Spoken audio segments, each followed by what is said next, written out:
Alors, à Maurice, je pense qu'il nous donne un contexte politique et que certains politiciens peut-être pensaient qu'ils ont fait un petit peu de démagogie, zéro de point contre le gouvernement. Et c'est peut-être dans ce contexte-là que M. Navinan Goulamine dit ça qu'il dit. Par contre, moi, ce qui m'a trouvé, c'est qu'il prend mon nom avec beaucoup d'amour plusieurs fois. Peut-être qu'il est content de sa performance qui m'a chose télécom peut faire là. Et pour retourner un petit peu à la question qu'il me pose moi en termes d'allégation, il y a plusieurs affaires qu'il mentionnait. Une bonne affaire qu'il mentionnait, c'est bien une caméra à la case, il coûte 15 000 roupies. Comment est-ce qu'il est capable une caméra pour ce site qui coûte 5 millions. On parle de coûter ça de chiffre là, mais c'est le principe là. Si vraiment une caméra à la case coûte 15 000 roupies, qui fait quand M. Aménam Goulam, petit Premier ministre, en 2011, l'État a mis une caméra, à peu près 342 caméras, pour une somme de 272 millions, qui fait à peu près 800 000 roupies par caméra, et qui va nous mettre une caméra qui coûte 15 000 roupies. Alors, si nous avons un niveau de débat à ce niveau-là, moi je pourrais répondre comme ça, mais au fait, je pourrais répondre à un autre niveau. Quand nous pouvons mettre un projet de Safe Country, Safe City en place, ce n'est pas juste une caméra. La caméra, c'est un élément. Ou il y a un poteau, par exemple, qui vous mettez, et vous avez un civil works, vous avez connectivité. Ou bien en termes de CAPEX, ce n'est pas uniquement une caméra, c'est aussi peut-être dans ma réponse qu'il me donnait, récemment le 23 avril aussi dans le Parlement, où vous trouvez qu'il y a plusieurs éléments à projet. Il y a tout un écosystème qui peut mettre en place. Il y a tout un réseau de communication. Il y a 4500 handsets, il y a 500 terminals pour mettre dans une voiture, il y a 4000 caméras, il y a un main command center et 8 sub-command centers. Et ainsi de suite.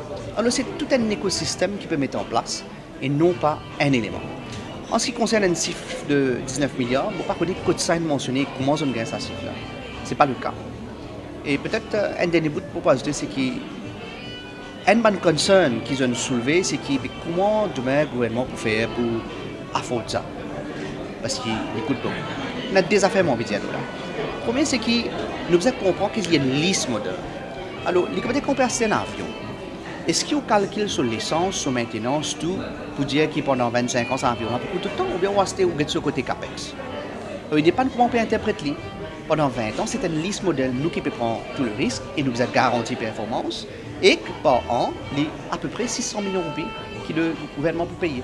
Tout ça, c'est un chiffre qu'il les a publié à cause de ça, qui est donné dans le Parlement, par le gouvernement, et maintenant, en ce qui concerne 600 millions de roupies, est-ce que le gouvernement est capable de faire? Vous pensez, vous connaissez dans combien de milliards un budget gouvernement était, premièrement. Si nous ne sommes pas capables de faire pour nos sécurités nationales dépenser 600 millions de roupies, nous pensons que pour un pays, nous avons un problème. Deuxièmement, pour une façon bien pratique, moi j'avoue, si demain, nous n'avons pas payé 600 millions de roupies, mais nous sommes conscients que comment aujourd'hui on annonce un profit de 1,3 milliard de roupies, et le gouvernement a 60% shareholding Mauritius Telecom, c'est ce dividende Mauritius Telecom assez pour repayer sa repaiement qu'il y a au Safe City là. Alors moi, je pense que franchement, le Premier ministre et le gouvernement sont très créatifs. Et Mauritius Telecom est très innovateur pour trouver un modèle qui fonctionne pour nos pays. Nous utilisons, moi, mon opinion personnelle, c'est nous menons une critical mass pour nous capables d'impacter la sécurité positivement. Comme on a déjà dit dans le passé, comme on connaît aussi, quand nous mettons une caméra d'Afrique en flaque, sous l'ancien gouvernement, encore une fois, qui ne coûte 15 000 roupies par caméra, qui coûte à peu près 800 000 roupies, 750 800 000 roupies par caméra. Mais ce n'est pas juste une caméra pour dire, c'est toute une sécurité qui peut mettre en place.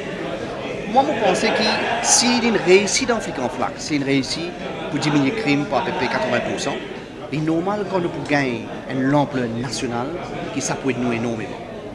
Il ne faut pas oublier que nous avons aussi un grand nombre de touristes qui viennent à Maurice.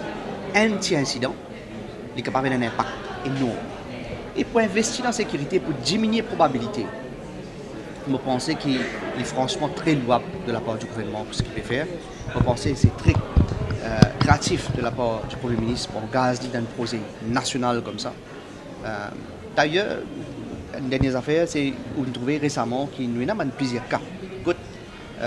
Une caméra n'a pas fonctionné, ou bien partie de la caméra, un incident qui est capable et un impact sur nous. Nous avons une fusillade, vous pensez, près de l'ambassade de France, nous avons un récent événement qui est arrivé dans Kalima. Il y a plusieurs places où nous avons un problème. Et pour prévoir pour le futur, c'est ça gouverner. Et je trouve ça formidable qu'il y ait maintenant en place un projet comme ça. Il y a beaucoup de spéculation, mais c'est un projet fantastique. Une des affaires que je peux ajouter, peut-être ça prix qui peut dire là, c'est qu'il ne faudrait pas oublier, le Parlement donne une réponse quand il dit qu'il y a une third party qui évalue le projet et qui trouve le projet très très compétitif de la part de Mauritius Telecom.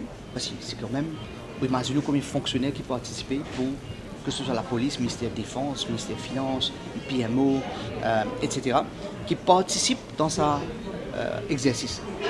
Et quand malheureusement nous venons faire une démagogie sur la sécurité nationale, en même temps, qui nous peut venir dire? Est-ce qu'il nous peut dire que tout ça fonctionnaire-là incompétent, corrompu? Qui nous peut venir dire? Nous devons faire attention. On peut penser que peut-être dans l'euphorie du moment, il y a une allégation. Mais nous devons faire attention. Nous devons être responsables parce qu'il concerne la sécurité nationale. Et voilà ce que je tiens à dire.